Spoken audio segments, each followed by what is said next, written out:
All right, so this is our IELTS class, and I hope all of you are familiar that there are 4 modules in IELTS. So first of all, today we'll be talking about the speaking part categorically. So I just want to know very quickly, what are your fears regarding IELTS and especially IELTS speaking? What comes to your mind? Have you ever taken IELTS before? Any one of you? No. Not you? Yes, You have taken it once? yes, ma'am. And what about you? This is your first time. So anyone who would like to share what comes to your mind about IELTS? Which, just tell me just one word that comes to your mind. Writing. Writing. So writing is your fear. Yes. Okay, and what about you? Reading is a much fear. Reading. Yes. And you? Writing and reading. Writing and reading. And you? Speaking. Speaking. So, okay, we'll be talking about the tips and tricks that we need for speaking. What do you know about IELTS speaking? Why is it different from other types of speaking? Anyone?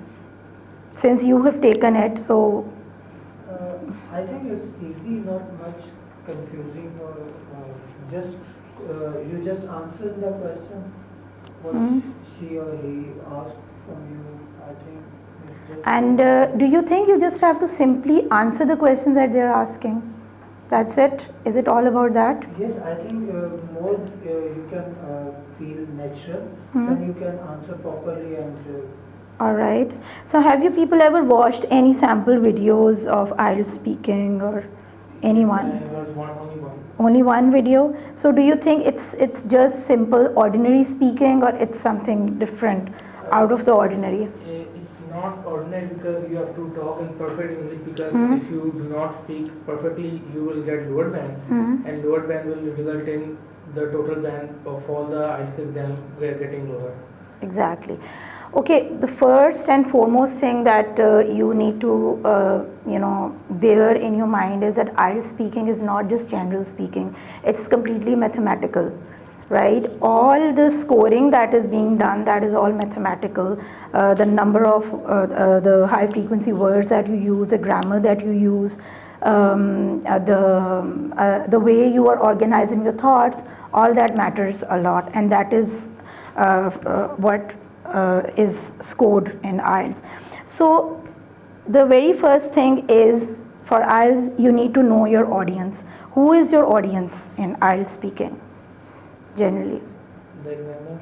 Let's say this is the room where you have come to take IELTS speaking test, and you just enter, and who will you find there sitting there? That's the examiner, right? So you first need to know that he's not your boss, he's not anyone else, he's an examiner. So of course he will be assessing you on each and everything that you utter from your mouth. The second important thing is, okay, when it comes to knowing your audience, how are you supposed to sit generally?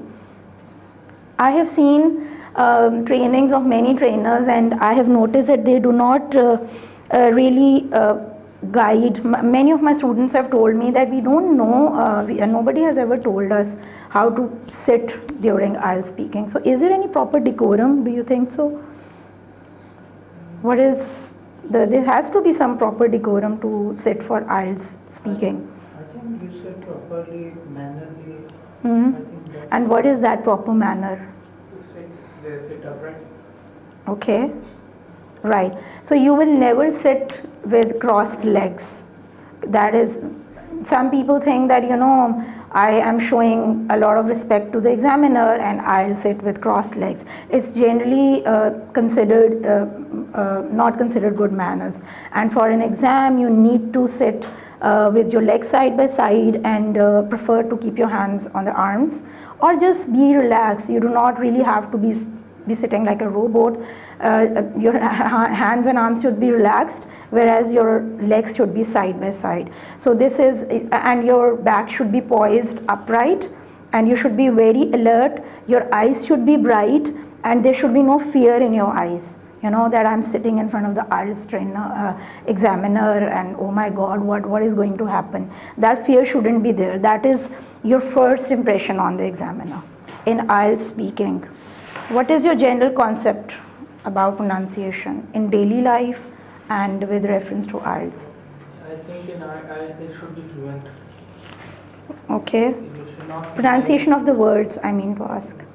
Do you think it's important how you pronounce words? Yes, because they can show emotions of the word which you are speaking. Okay. Pronunciation is as important as grammar. You cannot just say that if you are pronouncing I as I do not know, and I do not know. Does it make any difference to you when you're hearing it from me? Yes. I do not know, I cannot do this. Does it make any difference? It does make a difference. So pronunciation is an integral part of IELTS speaking, and it is, males generally have a different pronunciation. They will always pronounce that as that. Yeah. You must have noticed, if not, you should notice that males usually pronounce that as dat, and I as I. So that is, such things are very important, and this is what is, told to you during your training. That is why IELTS training is very, very important. Okay, so moving on to the grammar part, I don't think I have to tell anything about this. What are your fears regarding grammar? Is grammar a very monstrous thing? How many of you are confident about your grammar? Out of 5 people here? Okay, please show responses. Just one person is raising the hand. You're confident about your grammar, and the other 3 are not confident. So grammar is actually a pain in the neck. This is what I always say. It really is a pain in the neck, and don't mind, but it is a pain in the neck for the males mostly. Yeah, females are generally good at it. They do not really have to struggle with grammar. So that is important. Okay, one mistake that the participants usually make is that they memorize their answers, the ritualization. Have you ever noticed that? Did you do ritualization when you prepared for your IELTS? Yeah, for IELTS answers. Yeah, some people have. You know what happened? There was a student of mine, she told me that she was so prepared with this answer that introduce yourself. Now there's a whole lot of difference between introduce yourself and what is your name. And what the examiner did was she asked her, what is your name? And she started giving the entire introduction, right? And that was actually a blunder. You have to see, you have to be mindful what the examiner is asking. You do not have to give the impression that I have memorized the answers and I'm moving on in a pattern. And if the examiner is asking what is your name, simply tell your name. Memorization part, are you clear? Any confusion? So no ritualization of the answers, right? Okay, do not use big and unfamiliar words. What does this mean? To the point answer. To the point answer, or Expression, anything from your side, please. Do not use big answers, big words. Some people, yeah, simple, but it doesn't mean that you are not supposed to show off your vocabulary. If you know a few words, a couple of words, you need to show it off. I always tell this to my students: show off your vocabulary, flaunt it. That I know some good vocabulary words, so flaunt it, but do not make it larger than life. Do not make it sound even difficult for the examiner. Although the examiners are, adept at vocabulary, they have a good command over that, but you have to sound natural at the same time. And of course, that also comes with training. And then use a range of sentences. What does this mean? You must have heard it, but have you ever given it a thought? Use a range of sentences. Don't speak in one sentence, don't give the answer. Okay, range. I want to buy some grocery. I am going to the market. If I don't, I will buy some snacks. I will buy some coffee bottles. I will buy some juices and soaps. So what type of sentences am I using? Single line. Single line. Is there any complex sentence that I'm using here, any compound sentence that I'm using? I'm just using simple sentences. So you have to make a deliberate effort that your speaking is a combination of simple, complex and compound sentences. It's a repetition of that word. Is it okay for that? I will. Most of time you use this. It is better to replace. It does not give a very good impression to repeat a word. So you can always look for replacements. Okay, in IELTS speaking, there's one more very important point, that you're not sitting there to tell the truth. You're not sitting there to convince the examiner. You are sitting there to use your English. The examiner is assessing you strictly on your English. So in the first place, if you are at a loss of words, if there is a difficult question, or if there is a very, as you said, dry question, first of all, ask the examiner. You can ask for some comfort. Ask her or him that it is a tricky question, or it is a very boring topic, but I will try to speak as much as I can. You can always break ice like this. This is called breaking ice. Give yourself a breather like this and then start speaking.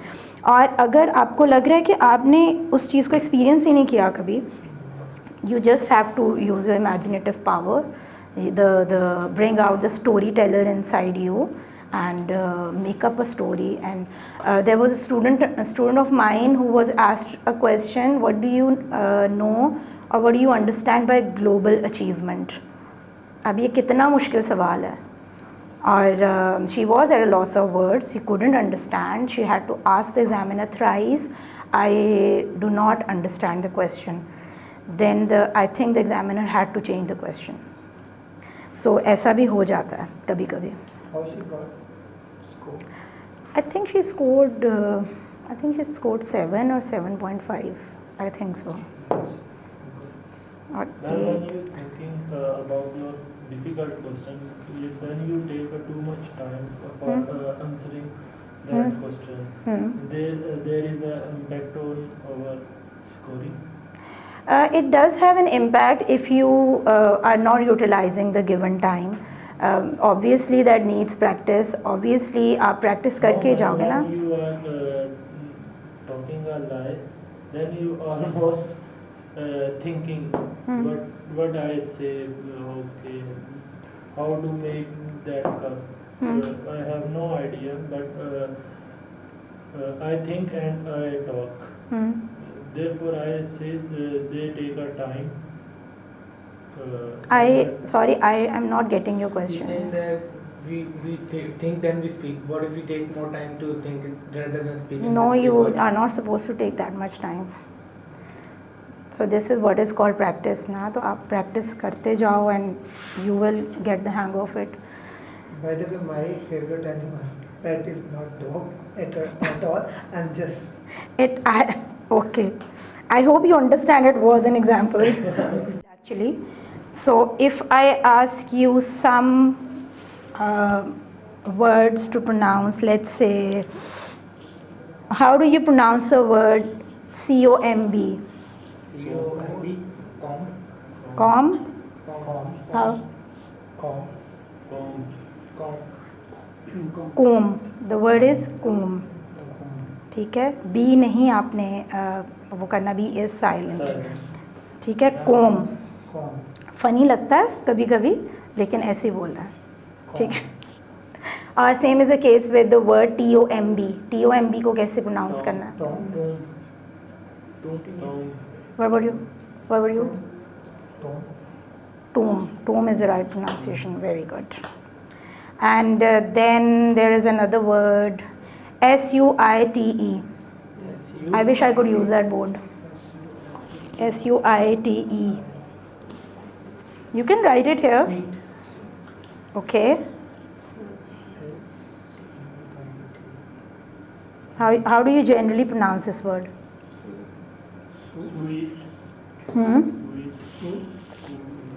It is sweet. It is not suit. ठीक है.